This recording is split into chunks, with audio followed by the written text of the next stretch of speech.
नमस्कार दोस्तों, my self doctor Jyoti Rohani Bhatt from LRK dental care Delhi. दोस्तों, आज का टॉपिक बहुत ही इंटरेस्टिंग है। आज हम बात करेंगे कि हम मुंह में कितने प्रकार के दांत लगा सकते हैं। बहुत सारे पेशेंट्स मेरे पास आते हैं जो पूछते हैं, जब उनके कुछ दांत उनके मुंह में होते हैं और कुछ नहीं होते हैं, तो मिसिंग टीथ के बारे में जानना चाहते हैं कि कितने टाइप के हम मिसिंग टीथ लगा सकते हैं, हमें दांत निकलवाने के कितने दिन बाद डेंटिस्ट के पास आना चाहिए और कितने दिन बाद हमें दांत लगवाना चाहिए, उनका खर्चा कितना आता है। तो आज का टॉपिक इसी के ऊपर है। हम दांतों के प्रकार के बारे में बताएंगे। मैं आपको ये बताऊंगी कि आपको जब भी आप दांत निकलवाएं उसके कितने दिन बाद आना है और लगभग कितना खर्चा इस ट्रीटमेंट में आता है। तो चलिए स्टार्ट करते हैं। जब भी आप दांत निकलवाएं, वैसे तो ये पेशेंट टू पेशेंट वेरी करता है। हर इंसान की अलग अलग इम्यूनिटी पावर होती है, हीलिंग पावर अलग होती है। जब आपका ज़ख्म पूरी तरीके से भर जाए उसके बाद मुंह में दांत लगते हैं।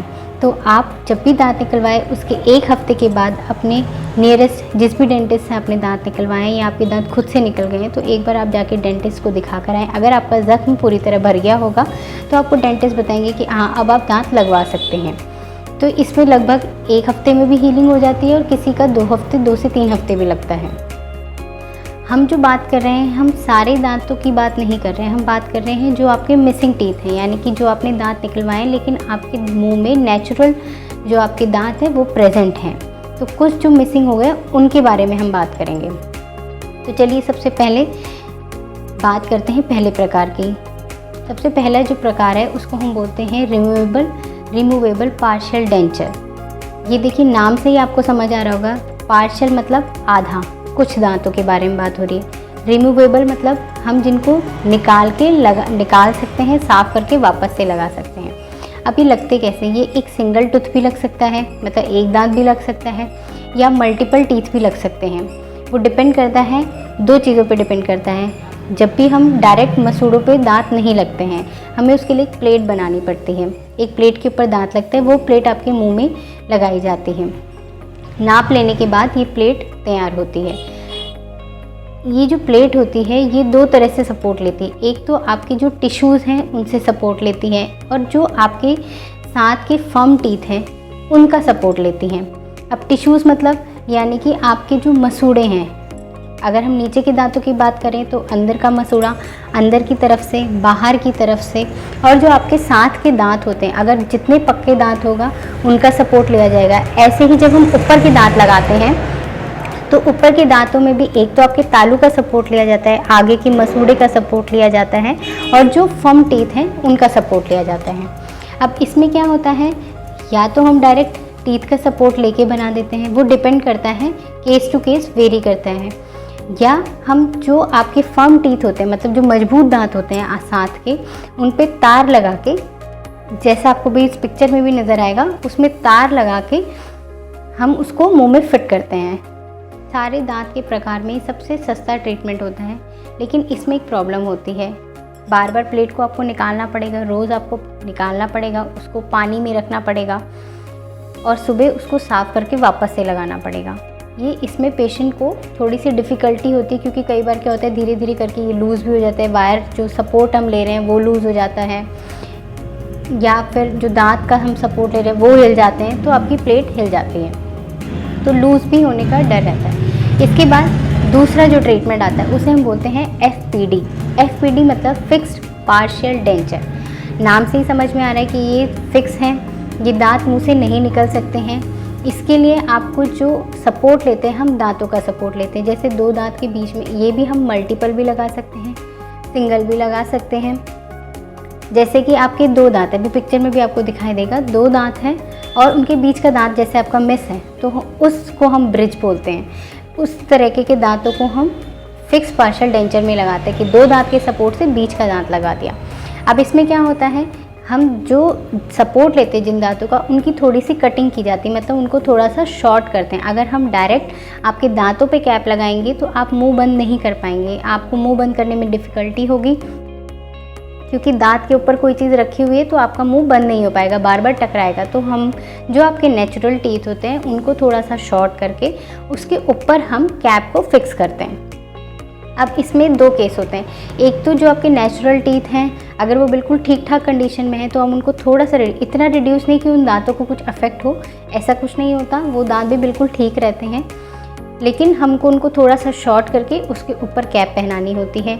दूसरा क्या होता है, कभी कभी आपके साथ वाले दांतों की कंडीशन उतनी अच्छी नहीं होती, तो उस केस में हम दांतों में रूट कैनाल ट्रीटमेंट करके उनको सेव कर देते हैं और फिर उसके बाद कटिंग करके दांत के ऊपर कैप लगा देते हैं। ये सिंगल भी हो सकता है, मल्टीपल भी हो सकता है, वेरी करता है केस के हिसाब से। तो दो टाइप का है। ये थोड़ा सा कॉस्टली ट्रीटमेंट होता है, लेकिन इसमें पेशेंट को बार बार आप कैप नहीं निकाल सकते, आपको निकालने की ज़रूरत नहीं होती, खाना आराम से खाया जाता है, ऐसा कोई प्रॉब्लम नहीं होती है खाना खाने में। तीसरी चीज़, जब हम FPD की ही बात कर रहे हैं, अगर बाई चांस कोई प्रॉब्लम होती है और हमें कैप निकलवानी पड़े तो वो सिर्फ डेंटिस्ट निकाल सकते हैं। आप किसी डेंटिस्ट के पास जाएंगे, वो आपकी कैप निकालेंगे, लेकिन खुद से कैप नहीं निकलती। बाई चांस कभी ऐसा होता है कि आपकी कैप निकल गई, तो अगर आपकी कैप की कंडीशन बिल्कुल ठीक है, कुछ खाने की वजह से कैप निकल गई, जैसे आपने कुछ खींचा उस दांतों से या फिर किसी भी तरीके से अगर वो कैप लूज़ होती है तो वापस से कैप लग जाती है, लेकिन आपको उसके लिए डेंटिस्ट के पास जाना पड़ेगा और वो आपके दांत की कंडीशन देखेंगे, आपकी कैप की कंडीशन देखेंगे, मसूड़ों की कंडीशन देखेंगे। उसके बाद अब वो आपको बताएंगे कि ये कैप लग सकती है, नहीं लग सकती, आपको नई बनवानी पड़ेगी। जो फिक्स पार्शियल डेंचर है, उसमें हम जो सपोर्ट लेते हैं वो बोन का भी लेते हैं, टूथ का भी लेते हैं और टिश्यू का भी लेते हैं। लेकिन इसमें मेन जो आपका होता है, जो आपके दांत होते हैं, वो दांत आपके मजबूत होने चाहिए। उसी के ऊपर कैप लगती है, तो उन दांतों का बिल्कुल फर्म होने चाहिए, बहुत अच्छी कंडीशन में होनी चाहिए, उनका मजबूत होना बहुत ज़रूरी है। अगर वो मजबूत नहीं होंगे तो आपकी कैप समय से पहले हिल जाएगी या आपकी कैप हिल जाएगी। तीसरे प्रकार की अगर हम बात करें तो तीसरे प्रकार को हम इम्प्लांट्स बोलते हैं। इम्प्लांट्स क्या होता है, एक प्रकार का स्क्रू होता है, स्क्रू के जैसा होता है, जो हम दांत बोन में डालते हैं, बोन के अंदर उस स्क्रू को डाला जाता है। ये थोड़ा सा लंबा प्रोसेस होता है। उसके बाद इसी स्क्रू के ऊपर, इसमें आसपास के दांतों की कोई कटिंग नहीं होती, कोई हम आसपास के दांतों को नहीं छेड़ते, लेकिन इसमें बोन की कंडीशन बहुत अच्छी होनी चाहिए। आपकी बोन ऐसी होनी चाहिए कि जो हम स्क्रू डालें वो उसमें ढंग से फिट हो सके, तो जो बोन है उसमें फिट हो सके। स्क्रू के ऊपर ही हम कैप लगाते हैं और सिर्फ वो जो दांत है वो उस स्क्रू के ऊपर ही लगेगा, तो आसपास के दांतों को कोई अफेक्ट नहीं होता है इस केस से, ये बिल्कुल ठीक रहते हैं।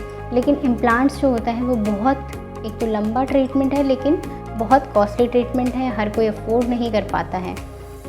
तो आप तीनों प्रकार के में से किसी भी प्रकार के आप टीथ मुंह में लगवा सकते हैं अपनी इकोनॉमिकल कैपेसिटी के हिसाब से। तो अब हम बात करते हैं कॉस्ट की। देखिए, कॉस्ट जो होती है वैसे तो क्लिनिक पे डिपेंड करता है, डेंटिस्ट पे डिपेंड करता है, तो ये वेरी करती है। ऐसा नहीं है कि जो मैं आपको बताऊं कि उसी रेट पे होगा, ऐसा नहीं होता। RPD जो होती है, इसमें भी आपके दो तरह आते हैं। RPD में एक फ्लेक्सिबल आते हैं, एक टाइट फिटिंग आती है। मटेरियल पे भी डिपेंड करता है, अलग अलग टाइप की मटेरियल आते हैं, उसी की वजह से कॉस्ट भी वेरी करती है। तो अगर हम RPD करें तो 700 से 800 RPD का चार्ज होता है। अगर हम बात करते हैं FPD की, तो FPD 3000, 4000, या बहुत अच्छा, अगर आप बहुत अच्छे दांत लगवाते हैं, उसमें भी दांत की अलग अलग वेराइटी है, अगर उसमें लगाते तो इससे भी ऊपर कॉस्ट जाती है, अब 10,000, 15,000 तक भी कॉस्ट चली जाती है। तीसरा हम बात करते हैं इम्प्लांट की। तो इम्प्लांट और भी कॉस्टली ट्रीटमेंट है, उसमें लगभग 20 से 25 हज़ार आपका खर्चा आता है। ये है दांतों के प्रकार। और जब भी हम दांत निकालते हैं, ऐसा नहीं होता कि साथ वाला दांत को हिला देते हैं तो आपका दांत निकल रहा है। साथ वाले दांत पे कोई इफेक्ट नहीं होता है। थोड़े टाइम के लिए जब हम दांत निकालते हैं, क्योंकि हम थोड़ा सा फोर्स लगाते हैं, तो मे भी साथ वाले दांत पे हल्का फुल्का, लेकिन वो अपने आप ही ठीक हो जाता है। ऐसा कुछ नहीं होता कि साथ वाले दांत पे कोई इफेक्ट पड़ता है। अगर आपको ये वीडियो हेल्पफुल लगी हो तो प्लीज़ इसे शेयर करिए, ताकि और लोगों को भी जानकारी हो सके, और लोगों को भी नॉलेज बढ़े। किसी भी डेंटिस्ट या कहीं भी अगर वो चेकअप कराने जाते हैं, उससे पहले उनको नॉलेज हो कि हम क्या ट्रीटमेंट हो रहा है, कैसा ट्रीटमेंट हो रहा है। और भी इस तरह के डिफरेंट इंफॉर्मेशनल वीडियोस मैं बनाती रहूँगी। तो प्लीज़ इस चैनल को सब्सक्राइब करिए और बेल आइकन दबाइए। Thank you very much.